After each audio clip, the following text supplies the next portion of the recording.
Kembali di iNewsroom, pemirsa, politikus senior PD Perjuangan Prasetyo Edy Marsudi akhirnya buka suara terkait pernyataan Betor Suryadi mengenai dokumen ijazah yang digunakan Presiden ke-7 Joko Widodo saat mencalonkan diri sebagai Gubernur Jakarta pada tahun 2012. Ia membantah tahu-menahu soal tudingan ijazah palsu Jokowi.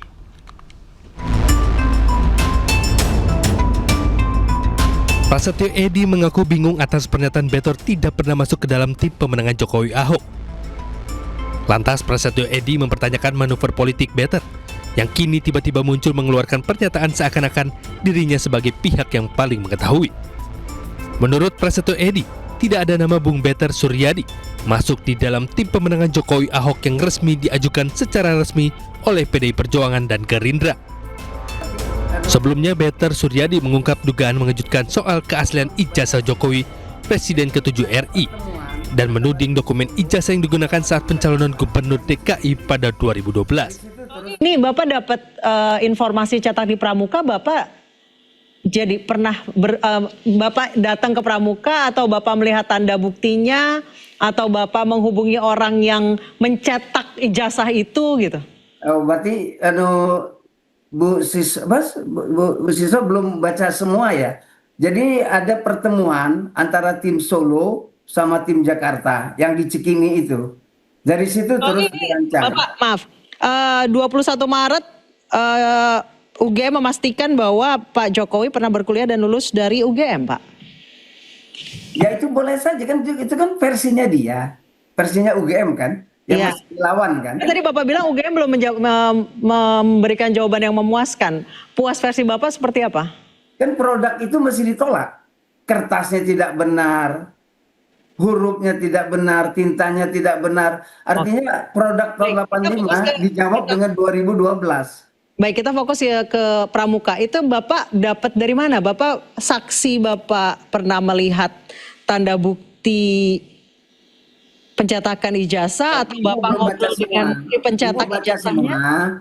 Ibu baca semua, itu ada pertemuan yang membahas kekurangan dokumen Jokowi untuk dibawa ke KPU. Oke. Sehingga dicarilah jalannya, ketemulah zaman Dhani Iskandar dan kawan-kawan itu. Maka disitulah dirancang, didesain bagaimana semua ijazah itu dibuat. Selain itu, Betor juga menyatakan dokumen yang dicetak ulang tersebut untuk melengkapi kekurangan berkas pendaftaran Jokowi ke Komisi Pemilihan Umum DKI Jakarta. Tim Liputan iNews melaporkan.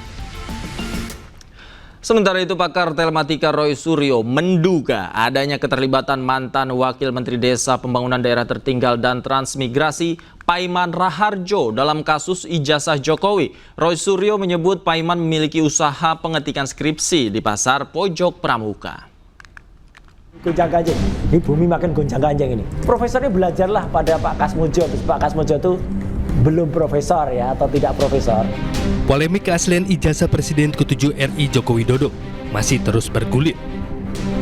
Pakar telematika Roy Suryo menduga adanya keterlibatan mantan Wakil Menteri Desa Pembangunan Daerah Tertinggal dan Transmigrasi Wamen PDTT era 2023-2024 Paiman Raharjo dalam kasus dugaan ijazah palsu Jokowi. Roy menyebut mendapatkan informasi Paiman Raharjo memiliki usaha fotokopi dan pengetikan skripsi di Pasar Pramuka. Selain itu, Roy Suryo juga menyebut mendapat ancaman dari Paiman Raharjo terkait aktivitas Roy dalam mengungkap keaslian ijazah sarjana Jokowi. Intinya dia menyatakan bahwa Paiman itu pernah melihat ijazah Jokowi. Jadi Pak Iman mau menjelaskan kepada Mas Roy Suryo dan meyakinkan ijazah itu benar dan saya nggak usah keberatan gitu. Kemudian dia juga mengatakan sebenarnya Jokowi itu tidak mau mengkriminalisasi. Apa ini kok tiba-tiba kok bilang kemudian? Tapi dia sudah sangat merasa terhina gitu. Jadi dia melakukan hak hukumnya.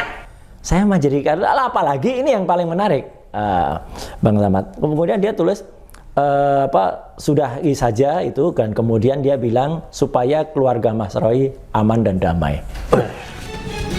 Terkait pernyataan Roy Suryo ini, jurnalis iNews sudah menghubungi ex Wamendes Paiman Raharjo, namun hingga saat ini Paiman belum memberikan tanggapan. Tim Liputan Ainis melaporkan. Biasanya kalau sudah profesor kan gitu. Dugaan ijazah Jokowi dicetak ulang tahun 2012 di Pasar Pramuka untuk mencalonkan diri sebagai calon gubernur Jakarta masih menjadi polemik. Bahkan pencetakan ijazah itu kini diduga melibatkan mantan Wakil Menteri Desa Pembangunan Daerah Tertinggal dan Transmigrasi, Paiman Raharjo. Untuk membahasnya kami sudah tersambung dengan pakar telematika Roy Suryo dan Ketua Solidaritas Merah Putih Sylvester Matutina. Kami juga sudah berusaha untuk menghubungi mantan Wakil Menteri Desa Paiman Raharjo untuk ikut diskusi kita malam hari ini, namun belum tersambung. Langsung saya sapa Mas Roy, Bang Sylvester, selamat malam. Selamat malam Mas David, selamat juga Mas Sylvester. Selamat malam Bapak-Bapak. Saya ke Mas Roy terlebih dahulu. Anda ngeri-ngeri sedap nih, dapat data intelijen. Sebenarnya apa data intelijen yang Anda dapatkan tentang peranan Paiman Raharjo?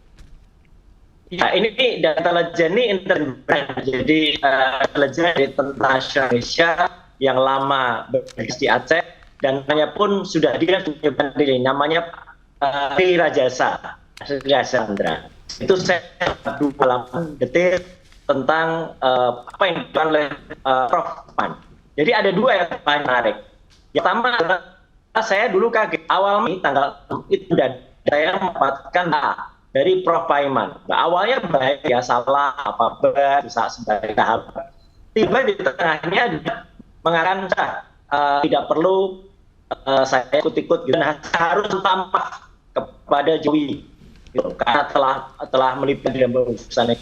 Kemudian cerita soal Jokowi tadinya mau mengkriminalisasi, tapi paksa dilakukan. Yang menarik bagian ujung itu kalimat dia adalah dia menyatakan bahwa saya tidak melakukan minta maaf itu, maka keluarga saya tidak damai gitu. Jadi supaya damai itu lakukan itu lah. Saya kemudian jadi kaget, apa ini orang kok tiba-tiba kontak saya kayak gini. Ya, tapi itu saya diamkan saja. Saya tidak reply, tidak balas, tidak, saya anggap ngapain sih orang ini. Nah, terus saya kaget jika kemudian ada statement dari Pak B. Surya tadi. Tapi saya tidak komentar perseteruan antara Pak Betor dan Pak yang ada di internal PDI ya, itu urusan mereka. Tetapi yang menarik adalah ketika kemudian intelijen menuliskan ulasannya itu di media massa dan itu sudah dikutip online tentang ketibatan Paiman ya dengan skripsinya, dan kemudian Paiman WA lagi Mas Lee dan Sylvester, WA saya lagi 2 yang lalu minta maaf. Prof. Paiman sudah minta maaf ke saya karena dia sebenarnya tidak bermaksud mengintimidasi saya gitu. Tapi tetap dia nolak kalau dia dikatakan punya sampai dengan tahun 2017. Tapi mengakui, ini yang penting, dia mengakui usaha di Pasar Pojok Pramuka baik dari tahun 97 sampai 2002. Nah, menarik, saya mendapatkan data dari intelijen itu ya, bahwa tidak benar pengakuan hanya sampai 2002 sampai 2017. Artinya Anda menduga ijazah Pak Jokowi dicetak di usahanya milik Pak Paiman ini? Tidak, belum sampai ke situ. Belum sampai ke situ. Itu akan ada yang sekarang kita intelijen. Ini intelijen gitu, tentang TNI. Tapi yang menarik, saya kemarin siang itu memang datang ke Pasar Pramuka dan mereka kenal Paiman gitu loh, tahu asal senior juga usaha di tahun 90-an tahu. Dan dia juga tahu, karena tahu itu berarti ya barusan gitu loh. Artinya Pasar Pramuka itu masih ada bisik kalau pembuatan yang palsu itu masih ada di belakang gitu loh. Dan itu nanti akan ada liputannya di satu YouTube. Oke, baik. Saya ke Bang Silver. Bang Silver, apa yang dikatakan Mas Roy ini semakin memperkuat dugaan bahwa betul ijazah Pak Jokowi dicetak di Pramuka, Bang Silver. Ya, jadi mungkin saya tanya dulu ya, hal yang sangat mendasar ke Mas Roy dulu. Intinya bahwa ijazah ini dipalsukan oleh UGM atau Pramuka? Itu yang perlu yang ijazahnya dipalkan pas UGM, pas luar itu Bang Silves. Silakan lanjut. Oke, terima kasih. Berarti sampai saat ini Bang Roy dan kawan-kawan belum bisa finalisasi ataupun mempunyai bukti yang akurat bahwa ijazah ini dipalsukan di UGM atau Pramuka. Intinya itu dulu, ya. Nggak apa-apa. Iya. Nggak apa-apa ya kan. Dan ini saya sebelum sampai ke situ, sebelum saya menjawab, saya mau mengatakan ada kata-kata dari Denny Siregar ya, yang mengatakan bahwa isu ijazah palsu itu dikeluarkan oleh orang-orang bodoh, diramaikan oleh orang bodoh, dan dipercaya oleh orang bodoh, tweetnya di Twitternya dia. Ini Denny Siregar. Terus yang kedua, oleh Pak Jimli Asidiki mengatakan bahwa isu ijazah palsu ini adalah upaya tidak etis dari lawan politik yang digunakan untuk menjatuhkan lawan politik. Ya, jadi intinya itu dulu. Pertama, saya sampai hari ini belum pernah mendapatkan bukti apapun, bukti ya, dari Mas Roy, dari Tifa, dari si Rismon yang jagoan segala macam itu, yang mengarah bahwa ijazah Pak Jokowi ini palsu.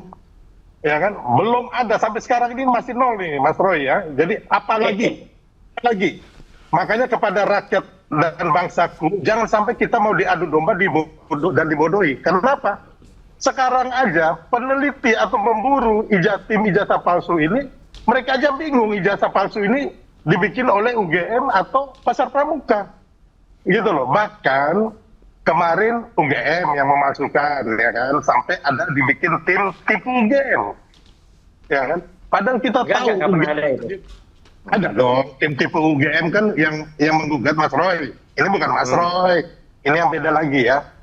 Nah, jadi sekarang ini sampai saat ini isu mengenai ijazah Pasar Pramuka sendiri, ya kan, oleh kayak kemarin teman-teman dari PDIP dan terakhir Mas Pras saya juga kenal mengatakan bahwa Victor itu nggak masuk dalam tim pemenangan 2012 ya. Oke. Ya, dan begini Mas Roy, logika saya ya mungkin anak SD pun tahu bahwa ngapain juga Pak Jokowi sekarang memasukkan di Pramuka, sedangkan ijazah itu udah dipakai waktu menjadi calon wali kota di Solo tahun 2005. Iya. Dan itu gelarnya adalah insinyur karena sudah ada dari KPUD menyatakan dan juga bukti-bukti daripada player-player untuk kemenangan ya, spanduk-spanduk dan sebagainya. Jadi kan tinggal Pak Jokowi copy paste ijazah yang kemarin di Solo untuk dibawa ke DKI dan juga di Presiden. Jadi makanya saya bilang tadi, Bang Roy, mohon maaf ya, sampai hari ini saya dan mungkin bukan hanya saya ya, tidak mempercayai segala apa yang karena memang tidak ada bukti-bukti ini untuk bisa Mas Roy mereka istilahnya menggugat ya, baik di pengadilan, di kepolisian dan sebagainya. Dan kita harus tahu, isu ijazah palsu ini sudah pernah ditolak gugatannya, ya kan? Sudah 2 kali dan 1 dicabut. Dan saya meyakini ya, bukan saya meramal, bahwa gugatan sekarang yang ada di PN Sleman dan PN Solo, ini bahasa saya nih, kata-kata saya ini. Ingat ya hari ini ya, bahwa itu pun menurut saya kemungkinan besar akan ditolak atau NU sama seperti gugatan yang 2 kali lalu. Baik. Jadi, menurut saya ijazah palsu ini omong kosong besar. Ini satu kebohongan. Karena Mas Roy, omong kosong besar katanya. Gini, nggak apa-apa. Jadi saya tetap mengatakan, saya Dr. Osmond, mengatakan bermasalah ijazah itu ya, clear bahwa itu tidak identik. Sudah terbukti dari penelitian ilmiah, nanti bisa kita bandingkan kok, bisa kita uji. Ijazah 10 Joko Widodo itu tidak identik dengan 15-nya Pronojiwo, tidak identik dengan 11 Mulyo, tidak 16 dengan tidak identik 17. Sekarang kita cari buat ada di mana, sebenarnya membantu untuk mencari bahwa itu jelas ini itu terbukti bang ya, kalau nanti misalnya sudah jelas tidak identik yang pertama, kalau kemudian nanti terbukti itu sekarang mulai muncul, kalau enggak kan perlu ada tokohnya Prof. Paiman, tiba-tiba dia seperti kebakar jenggot menarik saya, kemudian melakukan hal seperti dan ternyata makin merunting nih dengan statement dan tidak tahu namanya Dodo orangnya desa, tapi tidak ya. Nah kemudian itu jadi yang tumbuh ya, yang possible menjadi ini. Kemudian Pak itu memang punya waktu untuk membuat produksi itu kalau tidak dicetak tanah, dia itu ya nggak mungkin asal dari UGM nggak mungkin gitu loh. Ini saya tidak pernah mengatakan itu ya. Gitu. Tapi artinya ini ada satu tempat somewhere ya in the dark ini ya yang kalian minta itu harus dicari. Ya, tapi itu harus dicari karena yang kemudian muncul itu adalah dividen. Nah, kenapa itu tidak logis saja karena waktu itu adalah berkas itu dikumpulkan ternyata ada beberapa orang yang kemudian mereka menjadikan saya jawaban dari siapa Pak Jayanto ini jawaban normatif politis dari biasa kayak gitu. Mereka tidak menjadi tapi juga tidak menjadi ya. Saya kira aja ini makan satu misteri yang kejar tetap mencari ya itu Mas Tri dan seluruh News. Saya tetap mencari sebaik mungkin ya itu nanti dan nanti akan ketemu yang namanya itu ditutup-tutupi baunya pasan kemana dan itu menurut nanti silakan ada liputannya kita malam ini di salah satu YouTube tentang orang yang memang pernah membuat isah palsu dan Kamal yang namanya Profesor Pai. Oke, baik. Tapi menarik ini, saya ke Bang Silver. Bang Silver, kalau tadi Anda katakan bahwa ini omong kosong, tapi orang seperti Mas Roy kemudian juga nama-nama yang disebutkan, mengapa kemudian lantang mengatakan bahwa ijazah Pak Jokowi ini adalah cetakan di Pramuka? Menurut Anda apa? Sebenarnya motivasi apa sih yang dikejar oleh Mas Roy dan teman-teman ini menurut Bang Silver? Saya nggak bisa ngomong latar belakang Mas Roy ya dan teman-teman, saya pikir nggak perlu. Tapi intinya yang saya bilang tadi, bukti-bukti yang dibangun ini tidak ada, kosong, nol. Dan saya kasih tahu ya bahwa Profesor Paiman ini Mas Roy, barusan dia bertelepon sama saya. Jadi intinya nanti dia ngomong atau bagaimana. Bang Silver kenal dengan Pak Paiman? Teman baik saya itu. Dia waktu kemarin jadi rektor di Universitas Mustopo, waktu ada kasus saya pengacaranya di situ, saya yang membantu beliau dan saya kenal dia dari 2013 ya. Ini orang yang sangat baik, orang yang sangat sopan dan beretika, bahkan kadang-kadang kalau ngobrol sama saya itu menangis. Makanya nggak salah sebagai sahabat itu dia menelpon atau WA Mas Roy, tidak ada maksud apapun. Karena orang ini orang-orang Jawani banget Mas Roy ya, Jawani banget, orang baik banget, sering bantu orang. Terus yang kedua, mengenai Bitor. Bitor ini teman saya juga. Jadi dua orang ini teman saya, bukan teman Mas Roy ya. Jadi saya tahu persis. Bitor ini saya pernah kasih uang dia tahun 2015 Mas Roy. Di Plaza Senayan. Ya. Dan Bitor pernah melakukan pemalsuan. Nah ini bisa pemalsuan waktu di kantor staf presiden. Waktu itu dia bikin surat atas nama kop surat KSP, akhirnya dia diadili, waktu itu dia tidak dipecat, tapi dinonaktifkan oleh Pak Luhut Panjaitan waktu itu kantor staf. Dan Bitor mengajak saya ke kantor KSP, ada kantor setelah itu dia nggak dipakai lah, ada kantor, ada telepon, dia bilang bro, kita bisa telepon pengusaha nih dari sini ayo. Ya saya nggak mau, saya udah ada duit, saya udah pengacara di pengusaha yang lumayan lah, ngapain saya ikut-ikutan kayak begitu kan? Nah itulah Tor. Gitu loh. Jadi, kembali lagi ini orang-orang nggak benar semua. Baik. Orang-orang nggak benar, tapi kita harapkan ya sebenarnya fakta ini bisa terungkap, termasuk yang tadi data-data Mas Roy. Artinya Anda siap untuk membuktikan begitu ya Mas Roy ya? Oh iya, dan ada kalau dikatakan teman itu orang benar, saya juga kaget. Kalau itu mengaku-ngaku sebagai orang dari Komnas HAM, bikin video atas nama selaku orang Komnas HAM. Loh ini kan aneh gitu. Dia sama sekali tidak ada di Komnas HAM. Kemudian ditahan Mas Roy. Faktanya nanti jadi ungkap semua, kita tunggu nanti kelanjutannya seperti apa. Terima kasih Bapak-bapak, sayang sekali waktu kita terbatas. Nanti kita akan undang untuk diskusi lagi di kesempatan yang lain. Terima kasih Mas Roy. Bang Silver, terima kasih. Selamat malam Bapak-bapak. Sehat selalu. Terima kasih Mas Roy. Terima kasih.